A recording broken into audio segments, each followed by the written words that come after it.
of profession. I'm a teacher. And I've taught in the secular school for 15 years before I started establishing schools for RCCG, which God has been using all over with the help of other pastors' wives, senior pastors' wives now. We have more than 300 secondary, primary, and lower primary schools in Nigeria and as well as abroad. So basically, I'm just there to help the general overseer to be successful, because that was why God created me and helped me for him. So apart from being a teacher and as well establishing schools in the ministry, I have other work I do. By the grace of God, the children and teen ministry also was established through me. We have well-established teen and children's school in all the states in Nigeria as well as abroad now. Successful teenagers and children's ministry functioning well.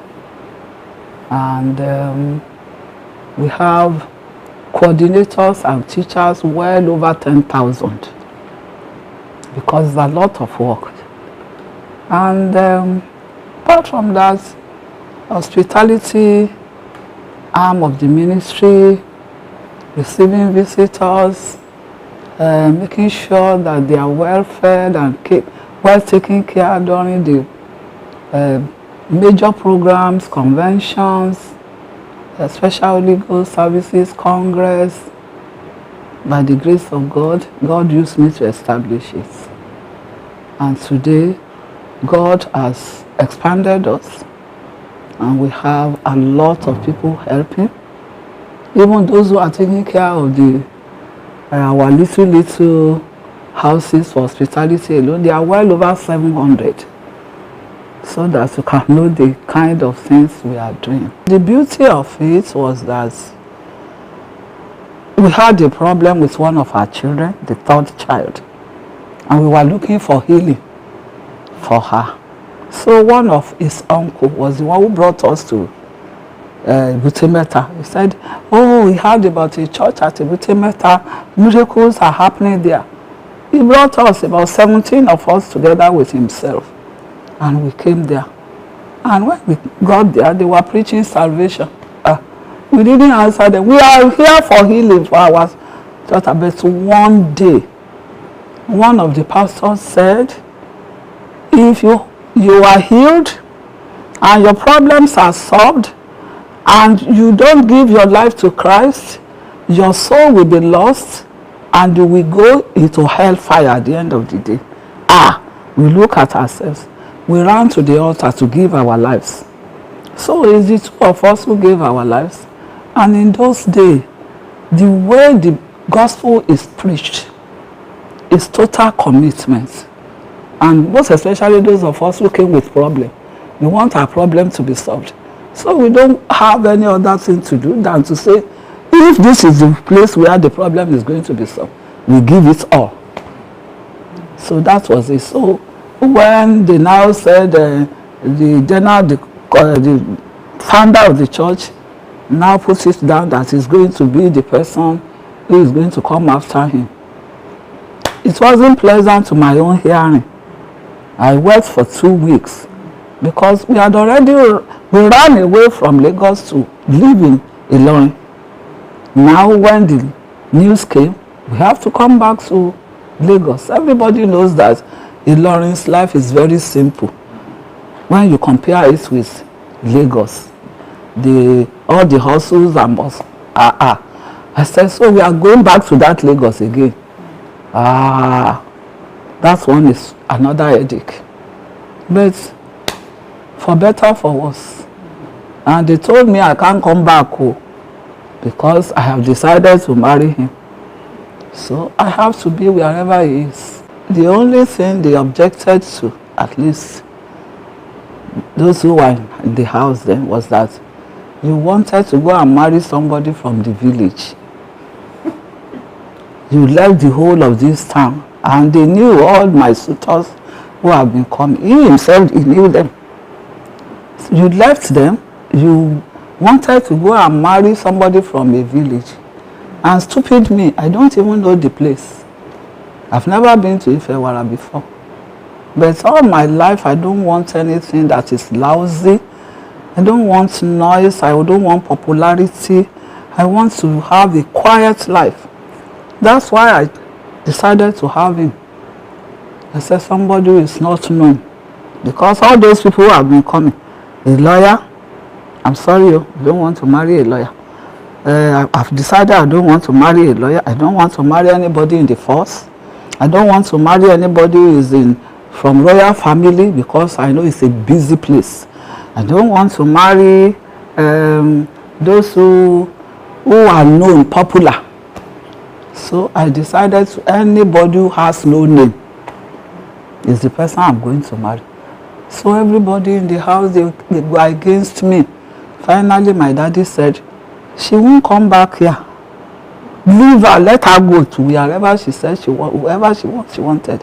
Eventually, he loved him, and but I didn't know where he came from. I didn't know if I were out until after about almost 10 years. I didn't know the place. I didn't know the village.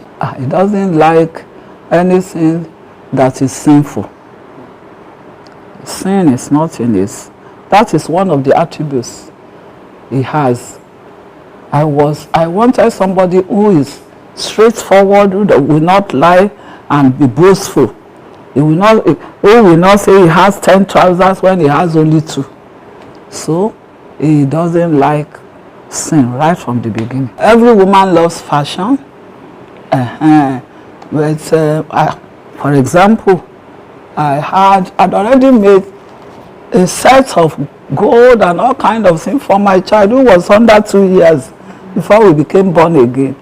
But the moment we were born again, then in RCCG, it was a taboo for you to have earring. So everything, we drop it in the lagoon, which my mother's friend came and asked me, you should have given all this to your mother so that she can go and sell it, this and that. I said, whatever is not good for me, it's not good for my mother. So I just love to look good. At least in the days of Cooper, you know what? I don't know whether you know what is Cooper. When we were wearing Cooper instead of gold, only God knows how much I spent on Cooper. So, but I don't miss anything. Than I miss. What will I say I miss? Not much, because I have already sold myself. He carries me along. Of course, he has to, because some of the things I have to help him to do it. Not everything he can do on his own. He needs helpers all around, but I'm the first helpmate for him, so he has to carry me along with him. Oh, I used to call him a name, tireless man. Oh,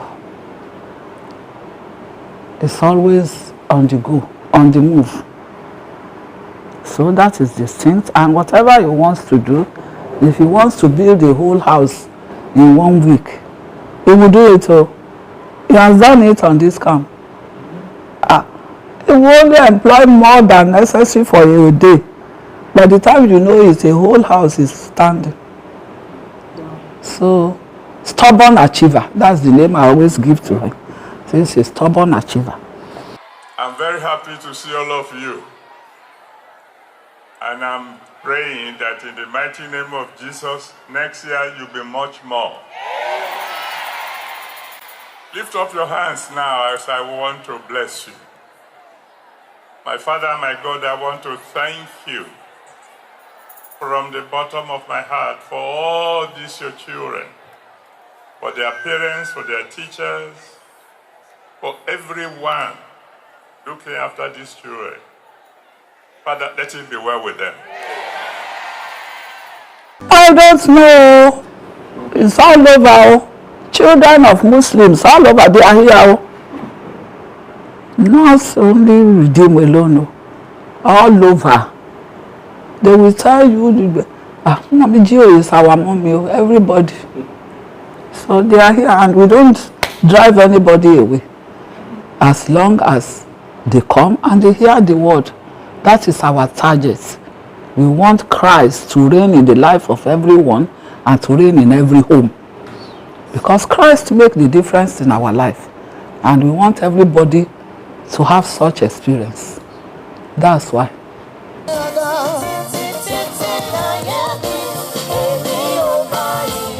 And when it comes to feeding the people during the programs, we call ourselves kitchen staff.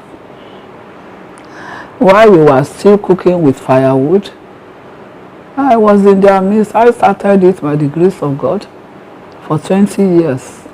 Now God has promoted us. We are using gas. If you visit our kitchen, you will think we want to cook for the whole of Nigeria. Of course, we cook for the whole of Nigeria because all our parishioners, they are all over the states in Nigeria. So they come for convention, they come from the north, from the east, from the west, all over. So just to mention a few, and I'm a wife of the general overseer. I'm sure you know that one. If I'm not his wife, I won't be called Mrs. Adeboye anyway. And you know the duty of a wife. And I'm responsible to my children also, by the grace of God. That's all I do, just to mention a few. When we came into the camp, the whole place was so lonely. We only had bricklayers, carpenters, and farmers that are here on the camp. Not many families, maybe about 2 or 3. The DGO came, so the village right in front of us, there were only 5 houses there. So how much more of the next one? No way, Ibafo. It was through the development of the camp that those places got developed. So one of the Christmas times, I just thought, these children of carpenters, bricklayers too, they need to be celebrated. So I will call them to the front of our former house over there in the evening of after the Christmas day, because during Christmas time we are already on the field. We go for what we call let's go and fishing, because those are the periods people who traveled home for Christmas will be around, so that we can witness Christ to them. So when everybody is back, then I will bring the children together. Initially I started with about 50, later 200. By the time I know it, they have been telling their people in the villages. And the next thing was that 2,000, I was embarrassed to say, almost 2,000 children on the camp. From where did you come from? By the time we know it's about 5 years ago, they are coming up to 8,000. Last year we had 13,000. How do we know? We normally give them so many kinds of gifts, school bags, this and that. But since the last 2 years, we have resolved to be giving them Ankara, because it's easier for us. So, but last year we caught, at least we said, okay, there shouldn't be more than 10,000 this year. But we had 2,000 extra.